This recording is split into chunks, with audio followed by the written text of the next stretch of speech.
here teaching.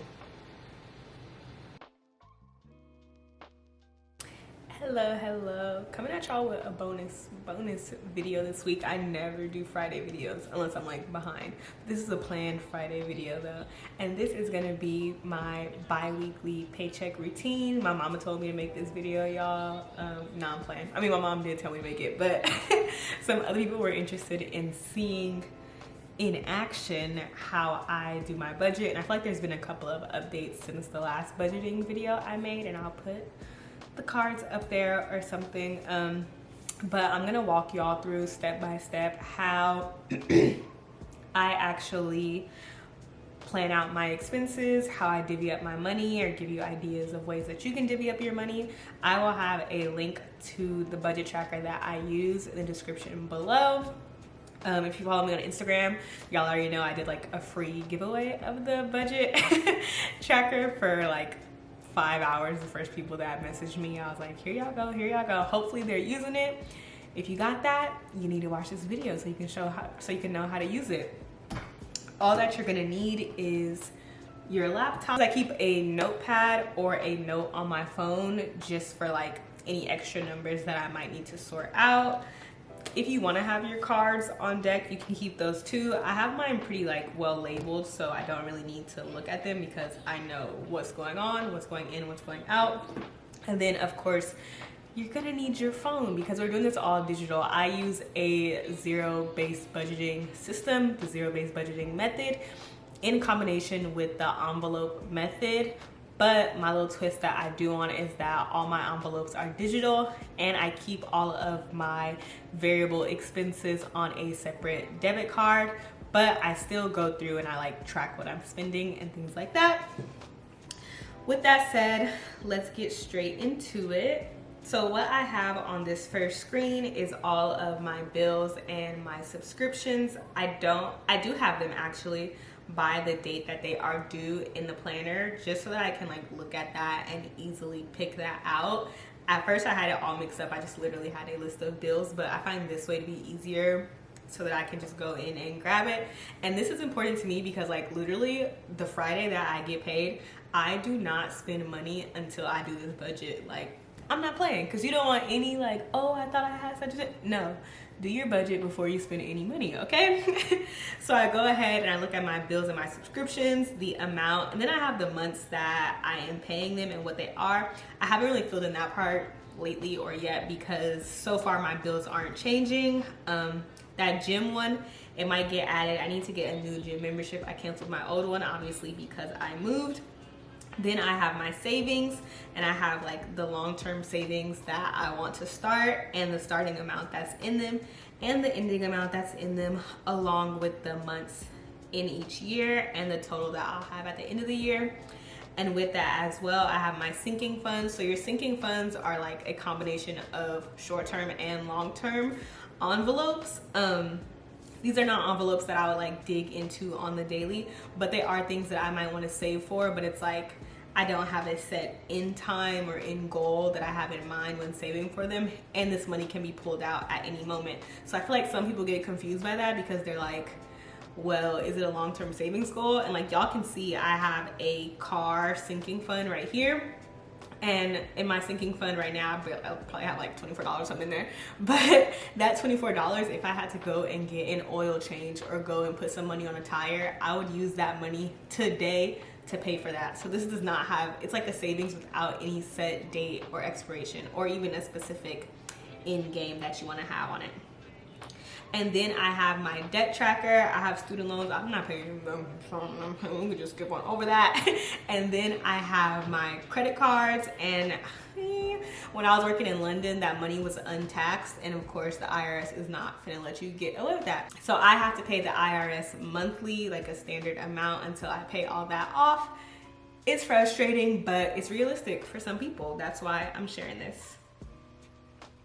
Jumping straight into it, I'm gonna go into the August tab, and then I'm also gonna look at a calendar. Today is the 26th, and I know I won't get paid again until September 9th. So what I need to do right now is migrate or add in all the bills that I have between now and September 9th. That is an important part. You need to make sure that you are looking at the date that you're getting paid and the next date that you will have your bills due. Before I do that, I'm gonna look at how much money I have left over in my bank account. Today is the 26th. I didn't expect to have any money left over, but I got paid from YouTube this month. That's not like a every month thing for me, so I'm not even gonna put it as a side hustle because like I already used part of that money for something else. I expected zero. I actually had $65.50 left over, but 35 of that is gonna go to my old gym membership, so I'm just gonna count this as $35.50.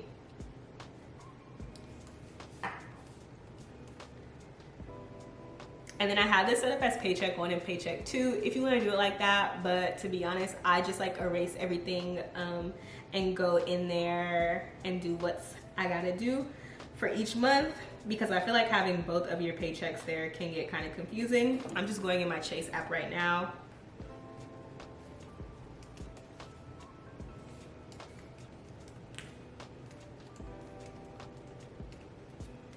So this is the amount that I got paid for this cycle. Something that I highly suggest that people do, and something that I do just to get myself in the habit of having discipline and a consistent routine, is I get 20% of each check automatically distributed into my savings accounts. That way you don't touch it, you don't worry about it, you're not tempted to take it out, and you're not tempted to be like, oh, I can't put anything in my savings this month. Like, no, it's automatic. I'll take the L on the front end if I can save some stuff in the back end. I actually got paid $900 more this month that I'm not putting in here because that is directly going to my card that I use for work. So we're not even gonna look at that because it ain't really extra money. It already has a place that it's going. Then I'm gonna go look at my tracker. And like I said, I need to focus on any bill that's due between the 26th, so between today and September 9th. Let's go up here and look. And this is actually gonna be a light month. Praise Jesus. Cause I wanna go shopping. But I have my phone, utilities, and Amazon. So I'm gonna go in and I'm gonna put my phone. I don't even pay utilities. Someday, right when you feel like you got too much money, you like, I was saying utilities, but I remembered that the house that I'm living in right now, which me and my sister live together, we don't have to pay any utilities outside of like our internet as part of our deal or the rent that we pay basically. So I really just have my phone because insurance came out today on the 26th. I have my phone and I have Amazon. And this may not be for everyone, but one thing that I like to do is break up my rent into half block chunks. If you get paid 3 times a month, or if you get paid 4 times a month, if you get paid weekly, I really suggest doing this because that way it's not like a major chunk coming out of just one check and leaving you down bad. So my phone is due on the 28th. I think it's $86. Amazon is due on the 30th. And of course, rent is due on the 1st. $437 for, ooh.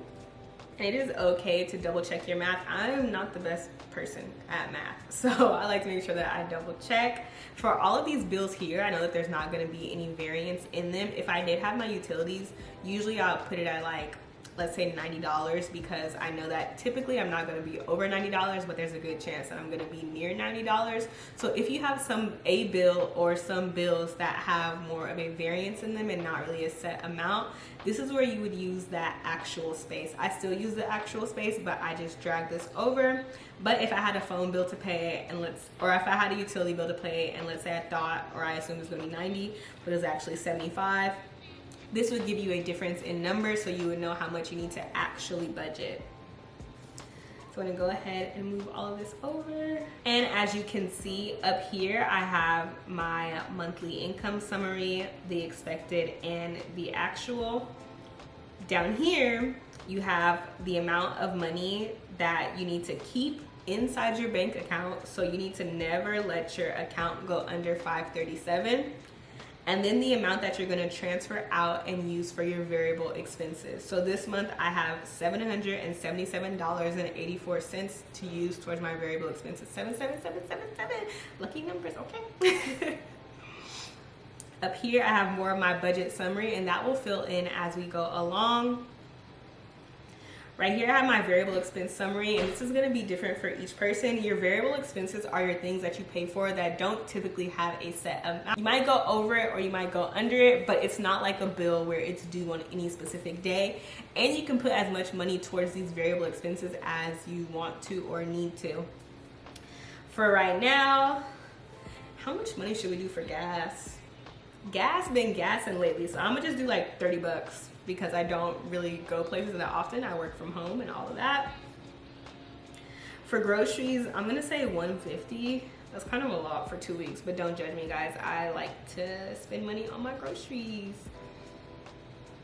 And as you can see up here, you have this amount like going down, down, down, because this is the amount that we're budgeting for. And it's a good way to gauge how much you actually want to spend versus being like, never mind. I'm not gonna put a eating out budget, but I know that I'm gonna go like on a date weekend next week. That's gonna involve like maybe kind of a lot. So I'm gonna put $100 right there. And then I'm gonna try, should I try to eat out? I'm gonna try not to eat out next weekend or for the next 2 weeks, but sometimes I like go into my grocery budget and pull that into my eating out budget, but also make sure that like I don't go over 150 if I am eating out like that. Personal, I do want to go get this body cream, and I have an eyelash appointment. My eyelash appointment is $75 and I already paid $25 on it, so it's gonna be $50. And then I think the lotion that I want is like $40, so we're gonna just put personal at like $80. So after I fill out those variable expenses, 0 and 0, if you look at this section right here, you can see that I have $382.34 to go to my sinking funds and my long-term savings. And sometimes I like to just go over and do like that, just so I know what I want to do. So looking at the savings right here, I know that I need to pay some stuff off on my credit card, so I am gonna do that first. And if I have like a lot of stuff I need to pay on my credit card, I'm honestly gonna put the bulk of this money towards that instead of doing it towards my sinking funds, because like, to me, paying off any credit card debt that I may have is more important than like adding stuff to my car fund or things like that. Let me get some water on. I'm over here teaching. So from that 382, how much do I want to put? Should I just split it in half? 382 divided by 2, that is 191. I always put the most money towards the credit card that might have the highest balance. So I'm gonna put $100 towards my Quicksilver credit card and then $91 towards my Platinum credit card. Right here, I have my sinking funds. I want some clothes. I definitely want some clothes. I'm not gonna sit here and act like I do not.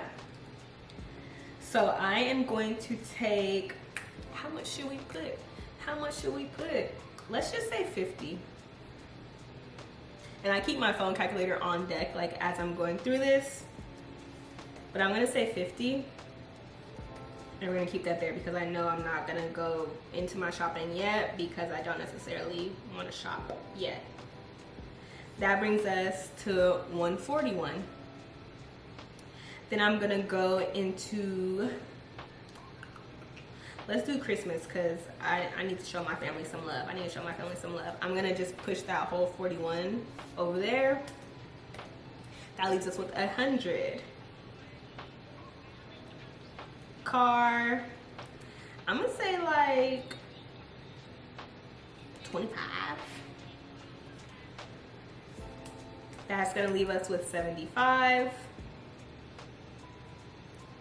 I'm not tripping on my birthday yet. I think I am gonna put a little some in an entrepreneur because I need to buy a hard drive. I need to stop planning to buy a hard drive if I'm gonna continue to film more videos.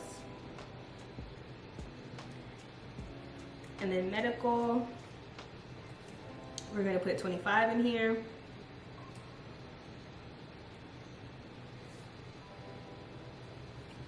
And then I just look at the bottom, and as you can see, I did my math correctly, and our total matches up to 191. So our total right there should be 191, and our total right here should be 191, and that's how you know that we did it. I have a section right here for investments. I'm not really focused on that in the moment because I have like other stuff to do, you feel me?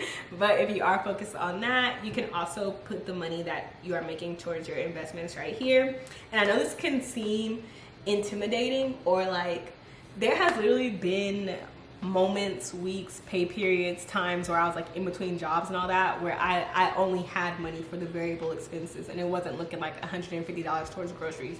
It was looking like $50 for groceries, and you're making that itemized grocery list with every single price next to it so you don't go over that budget. And there wasn't money for your sinking funds or for my sinking funds, and that is okay. Like, you don't have to put $100 in one envelope every time to feel something good or to feel good about yourself. Like, I don't care if you put in $1, $5, whatever. All of our financial situations are different, obviously, and sometimes it ain't gonna be looking that good for everyone, especially in this day and age. Like, y'all see how close we are to bad compared to how close we are to good sometimes. But after I fill out my budget sheet, I go in to my Chase app, and the amount that is right here is what I'm going to transfer over. Why? That's right here is what I'm going to transfer over into my Capital One account. I like Capital One because they use Zelle, so I literally just Zelle myself the money.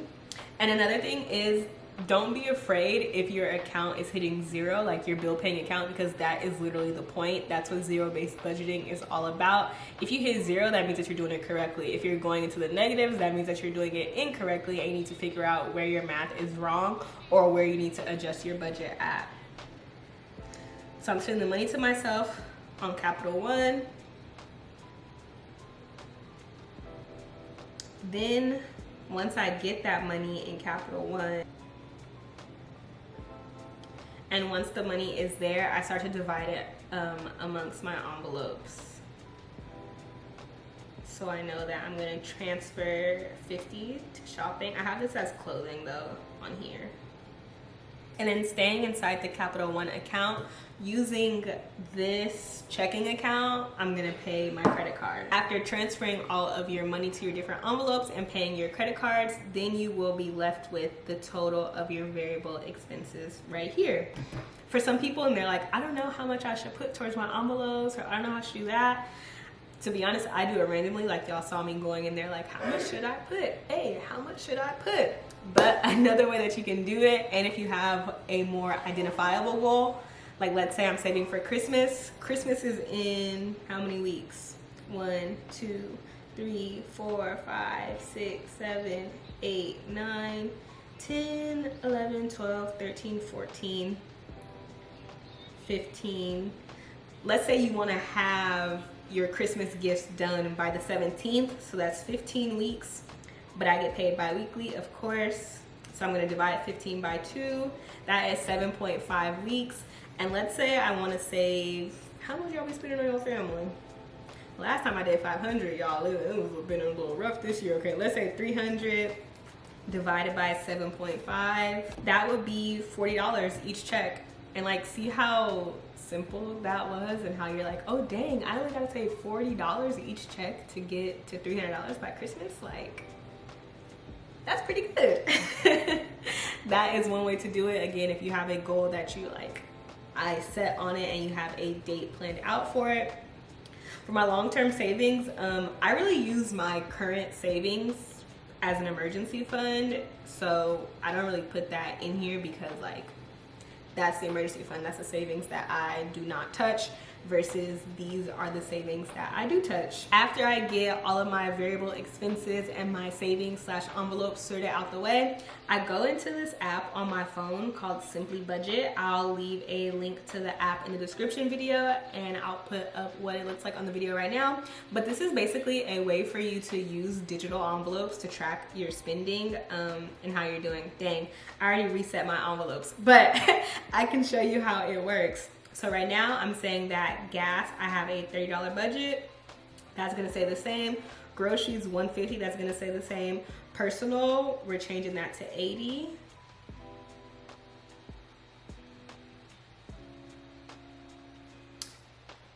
And entertainment, we're changing that to $100, or we're adding that into.